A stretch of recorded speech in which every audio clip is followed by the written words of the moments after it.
بسم اللہ الرحمن الرحیم ایاک نعبد و ایاک نستعین۔ میرے پاکستانیوں، کل میں نے آپ کو سائفر کے متعلق بتایا کہ وہ سائفر کی کہانی کیا تھی۔ میں نے کل بھی اپنی قوم کے سامنے یہ رکھا کہ یہ بجائے FIA اس کی انکوائری کرے، اس کی سپریم کورٹ کے چیف جسٹس کو اپنے نیچے ایک پینل بنانا چاہیے اور تب انکوائری کرنی چاہیے۔ اور وہ میں یہ کیوں کہہ رہا ہوں؟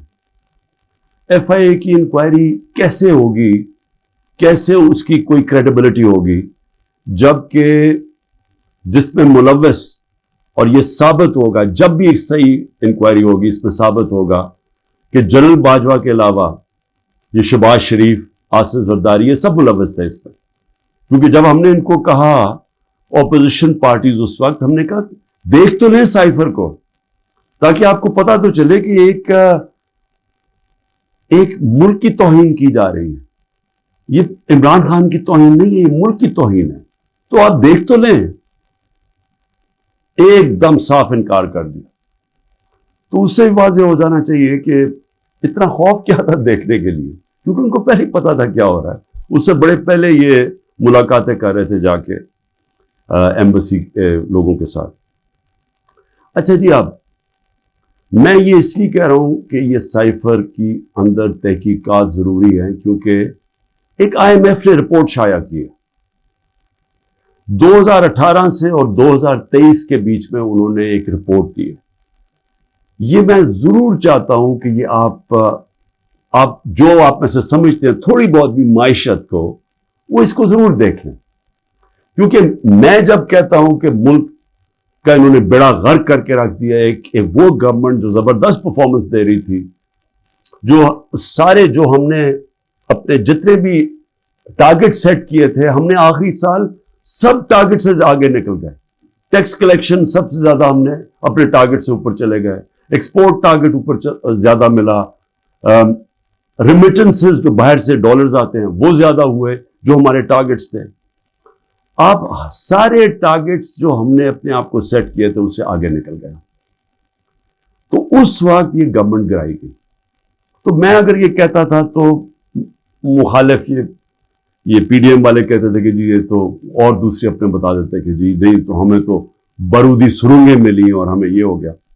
لیکن اب IMF کی رپورٹ آئی، اس سے پہلے بھی ضرور اکنامک سروے آف پاکستان پڑھ لیں، جو ان کے دور میں پچھلے مئی میں شائع ہوا تھا، ان کے دور میں ہوا تھا، جو ابھی بھی شائع ہوا، ذرا اسے ضرور اس سے بھی دیکھ لیں۔ وہ کیا چیز سامنے آتی ہے کہ جب ایک سازش کے تحت جنرل باجوہ نے ایک سٹنگ گورنمنٹ کو گرایا، تو اس قوم کو کتنی تکلیف اٹھانی پڑی اور اٹھا رہی ہے تکلیف۔ اس میں IMF کی رپورٹ میں یہ واضح ہو جاتا ہے کہ جو ہمیں حکومت ملی تھی 2018 میں، ایک بینکرپٹ حکومت ملی تھی، سب سے بڑا کرنٹ اکاؤنٹ ڈیفیسٹ تھا، جسے کہتے ہیں بیرونی خسارہ سب سے زیادہ تھا 2018 میں۔ اس حکومت کو جب حکومت ملی تو جو ہم نے اصلاحات کی اور مشکل فیصلے کیے، اس کی وجہ سے ملک صرف یہی نہیں کہ اس بحران سے نکل گیا، بلکہ کرونا، IMF بھی اب کہتا ہے کہ جو کرونا کا جس طرح ہم نے اس کا سامنا کیا، اتنے بڑے چیلنج کا، ایک وبا جو ایک صدی میں ایک دفعہ آتی ہے، اس کا جس طرح ہم نے چیلنج کیا، وہ تعریف کرتے ہیں اس کی، کہ جس طرح ہم نے ملک کو ایک کرائسس سے نکالا۔ اور پھر وہ یہ بھی کہتے ہیں کہ ہمیں مسئلے کیا ہے، جس کو کہتے ہیں کموڈٹی سپر سائیکل۔ تیل کی قیمتیں اونچی چلی گئیں، کرونا کے بعد ایک ساری انرجی کی قیمتیں اوپر چلی گئیں، ساری دنیا میں چلی گئی۔ تو اس کا ہمیں ایک دم جو ہم صحیح طرح جا رہے تھے، اس کا ہمیں پریشر آیا۔ پریشر کیا آیا کہ ایک دم ہمارے جو ڈالرز ہیں وہ زیادہ باہر جانے پڑے، کیونکہ ہماری جو امپورٹس تھی وہ بڑھ گئی، تو جو ہم بیلنس کر رہے تھے اپنی اکانومی، اس میں مشکل آئے۔ اور ہم نے کیا کیا، ہم نے اپنے لوگوں کو مہنگائی سے بچانے کے لیے، کیونکہ تیل کی قیمت بہت اوپر چلی گئی تھی، ساتھ پھر یوکرین کی جنگ کا جیسی خطرہ شروع ہوا تو تیل اوپر جانا شروع ہو گیا، تو ہم نے تیل کی قیمت نیچے رکھی، پٹرول اور ڈیزل کی قیمت نیچے رکھی، تو اس کا وہ کہتے ہیں کہ ہاں انہوں نے سبسڈی زیادہ دے دی اپنے لوگوں کو بچانے کے لیے مہنگائی سے، لیکن انہوں نے ساتھ ساتھ یہ بھی تعریف کی کہ ہم نے جو قدم اٹھائے اس نے اکانومی کو سنبھال لیا تھا۔ ہم کیا امید رکھ رہے تھے کہ جو روس سے ہم نے طے کی تھی، جو صدر پوٹن سے میں ملا تھا، ہم نے ان سے جس طرح ہندوستان سستا تیل لے رہا تھا، ہم نے بھی ان سے لینا تھا۔ اور میٹنگ کے بعد صدر پوٹن نے اپنا انرجی منسٹر بھیج دیا تھا، حماد اظہر جو ہمارے پیٹرولیم منسٹر تھے، ان سے ملاقات ہو گئی تھی۔ بدقسمتی سے اس وقت حکومت کرائی گئی، اور یہ کہہ رہے ہیں IMF اپنی رپورٹ میں کہتا ہے کہ اس سے پولیٹیکل ڈی سٹیبلائزیشن سے اکانومی ڈی سٹیبلائز ہوگی، یعنی جو ہماری معیشت تھی وہ ڈی سٹیبلائز کا مطلب کہ وہ ایک دم مارکیٹ جو تھی اس کے اندر ایک دم انسرٹنٹی آ گئی۔ جب مارکیٹ کی انسرٹنٹی کا مطلب کہ جب جو ٹریڈرز ہوتے ہیں، جو مارکیٹ ہوتی ہے، اس کو جب یقین نہیں ہوتا کہ اب کیا ہوگا، تو یہی میں نے جنرل باجوہ کو میں نے بھی بتایا اور شوکت ترین فائنانس منسٹر کو بھیجا، ان کو بھی کہا کہ ان کو بتاؤ کہ اس وقت نہ ڈی سٹیبلائز کرنا، ان سے سنبھالی نہیں جائے گی۔ اور وہی IMF لکھتا ہے کہ ان سے سنبھالی نہیں گئی، ان کو سٹیپس نہیں تھے، انہوں نے غلط پالیسیز بنائی، ان کی پالیسی سے اور زیادہ معاشی حالات بگڑتے گئے۔ اور وہی IMF لکھتا ہے کہ پاکستان کے لیے پچھلے 14 مہینے بڑے تکلیف دہ گزرے۔ تو یہ تو میں کہہ رہا تھا تب سے، اور یہ میں بڑی دیر سے لگا ہوا تھا کہنے کہ یہ جو بھی یہ رجیم چینج کیا، جو سازش کی گئی، اس کی قیمت پاکستانی قوم نے اٹھائی۔ تکلیف تو اب لوگوں کو ہو رہی ہے۔ جب ہمیں انہوں نے ہٹایا تھا تو مہنگائی 12.4% تھی، جس کے اوپر شور مچ گیا، مہنگائی مارچ ہو گئی، ہر قسم کا میڈیا کے اوپر شور، پبلک میں وہ میڈیا والے جو باقاعدہ عوام میں نکلتے تھے، جی چیزیں بڑی مہنگی ہو گئی، دنیا میں چیزیں مہنگی ہو گئی تھی، انٹرنیشنل کموڈیٹی سپر سائیکل تھا، دنیا میں انرجی کی قیمتیں اوپر چلے گئی، مہنگائی دنیا میں آ گئی۔ 1970 کے بعد دنیا میں سب سے زیادہ مہنگائی آئی کرونا کی وجہ سے، اس کے باوجود 12.4% پہ ہماری مہنگائی تھی، اور پچھلے مہینے 38% پہ پہنچ گئی تھی مہنگائی۔ اب تھوڑی کم ہوئی ہے، اور مہنگائی کم ہونی چاہیے اس لیے کہ دنیا میں تیل کی قیمت اور انرجی کی قیمت نیچے آ گئی ہے۔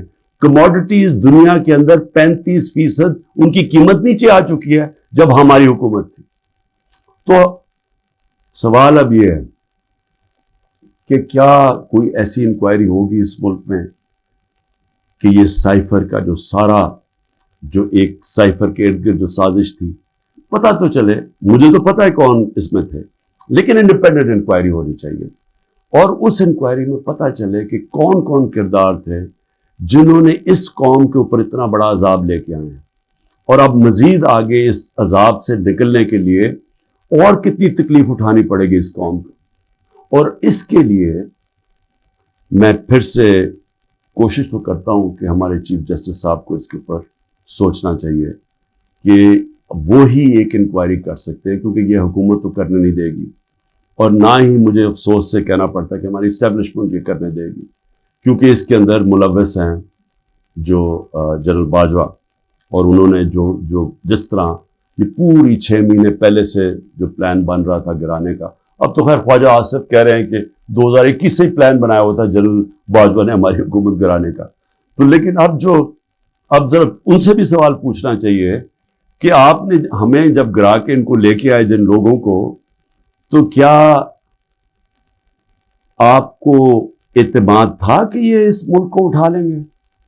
30 سال سے جو حکومت کر رہے تھے، اور ان کے دور میں کوئی مجھے سنہری دور بتا دے کہ جب انہوں نے کوئی معیشت میں بڑی ترقی کروائی ہو، کوئی مجھے پتہ چل جائے کہ انہوں نے کون سا وہ کیا 99 میں جب چھوڑ کے گئے تھے نون لیگ، تو ذرا بتائیں کہ کیا وہ معیشت کے حالات آپ کو پتہ تھے؟ یہ ساکھدار تھے، وہ بینکرپٹ کر کے چھوڑ کے گئے تھے، اور پھر اب یہ IMF کہہ رہا ہے کہ جو 2018 میں یہ چھوڑ کے گئے تھے پاکستان، وہ خود کہہ رہے ہیں کہ وہ تحریک انصاف نے بڑے زبردست مشکل فیصلے کر کے ملک کو اس سے نکالا، تو کیا کوئی ذمہ داری اٹھائے گا اس کی کہ جب اتنی بڑی طاقت ہو جاتی ہے کسی کے پاس تو کیا اس کو پھر ذمہ داری نہیں لینی چاہیے جبکہ وہ طاقت کا غلط استعمال کرتا ہے؟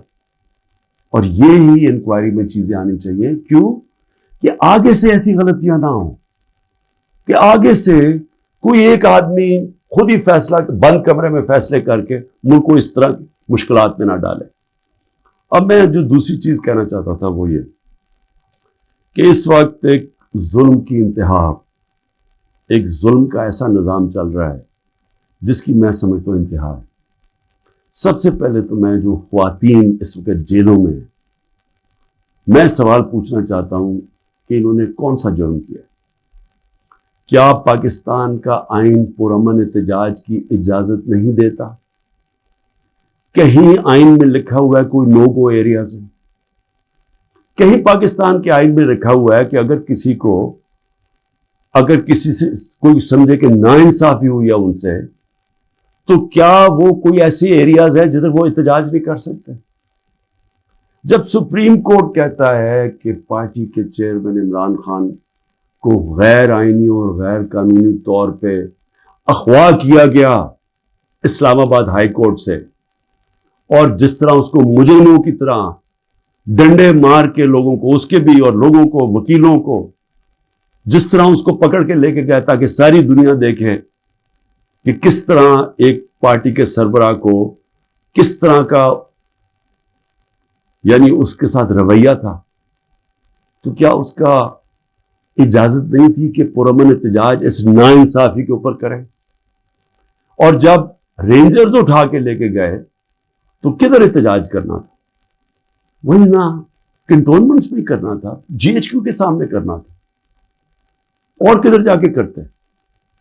تو میں سوال یہ پوچھتا ہوں اس میں جرم کیا تھا؟ جرم جو تھا جو جلائے ہیں، جرم تھا کور کمانڈر کے گھر کو آگ لگانا، یہ جرم تھا. جرم وہ تھا جو عسکری ٹاور جلائے گئے ہیں اور جدھر جدھر بھی جلائے گئے ہیں، وہ جرم تھا. اب میرا سوال یہ ہے کہ کیا اس جرم میں 10,000 لوگ شریک تھے؟ کیا 50-60 لوگ ہوں گے جنہوں نے جا کے جلایا؟ میرا اگلا سوال یہ ہے کہ یہاں سی سی ٹی وی کیمراز ہیں، کیوں نہیں سی سی ٹی وی کیمراز کی فوٹیج سامنے آئی کہ وہ کون لوگ تھے جو پہلے گئے ہیں، کن لوگوں نے آگ لگائی؟ کیا اتنا مشکل ہے اس کو ڈھونڈنا؟ یا سیف سٹی کے کیمراز ہیں، کیا سیف سٹی کے کیمراز نہیں بتا سکتے ہمیں کہ وہ کون لوگ تھے؟ کیونکہ ہم سب چاہتے ہیں کہ ان کو سزا ملے، لیکن اس کی آڑ لے کے یہ کرنا کہ پوری پارٹی کے پیچھے پڑ جانا، جدھر پارٹی کے لوگ ہیں ان کے اوپر، ان کے گھروں میں گھس جانا، نہ ان کی عورتوں کو دیکھنا، نہ بچوں کو دیکھنا، نہ رشتہ داروں کو دیکھنا، جو آئے تو اسے پکڑ کے جیلوں میں ڈال دیں. پولیس کو فری ہینڈ دے دیا ہے کہ اچھا جی آپ کی وہ جیو فینسنگ میں آپ کا آ گیا ادھر تو چلو جی آپ کو پکڑ کے ہم جیل میں ڈال رہے ہیں، لیکن اگر آپ پیسے دے دیں گے اتنے تو ہم آپ کو جیل میں نہیں ڈالیں گے. ریٹس لگی ہوئی ہیں، 15 لاکھ سے شروع ہوتے ہیں، کسی کو 10 لاکھ میں بلیک میل کیا جاتا ہے، کسی کو 5 لاکھ میں. اپنے ملک کی ہم پولیس کی تباہی کر رہے ہیں یہ حرکتیں کروا کے.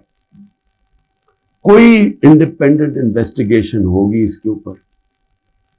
کیا عسکری ٹاورز کے اندر نہیں ہم بتا سکتے؟ ایک انڈیپینڈنٹ صحافی کی پوری سٹیٹمنٹ آئی ہوئی ہے کہ وہاں کیا ہوا، اس میں پی ٹی آئی والے نہیں تھے عسکری ٹاور. ایک پتا چلے کہ ریڈیو پاکستان پشاور کس نے جلایا تھا، اس کے اوپر کوئی انویسٹیگیشن ہونی چاہیے. کیوں نہیں ہوئی ابھی تک؟ میرا سوال یہ ہے کہ کیوں نہیں ابھی تک آئی جی پنجاب اس سے کیوں نہیں پوچھا گیا کہ کیوں پولیس وہاں نہیں پہنچائی کور کمانڈر ہاؤس؟ کیوں اس سے نہیں پوچھا جا رہا؟ جب یہ ہوا تھا امریکہ کے اندر کیپٹل ہل، ان کی پارلیمنٹ کے اوپر جب ڈونلڈ ٹرمپ کے لوگوں نے دھلا بولا تھا تو سب سے پہلے پولیس چیف کی خبر لی گئی تھی. اور مجھے یہ پھر سے میں پوچھنا چاہتا ہوں کہ یہ جو عورتوں کو پکڑا ہوا ہے، ہماری اسٹوڈنٹس پکڑے ہوئے ہیں، لوگوں کو جیلوں میں ڈالا ہوا ہے، برے حالات میں رہ رہے ہیں، جو خبریں آ رہی ہیں باہر، کیا کیا ان سے ہوا ہے، وہاں کتنوں سے تشدد ہوا ہے، ان سے اپروور بنانے کے لیے کیا کیا ان کے اوپر ہر قسم کا ظلم کیا گیا. کہ یا کہہ دو کہ عمران خان نے کہا تھا وہاں جا کے تو فائلیں جلا دینا کور کمانڈر ہاؤس میں،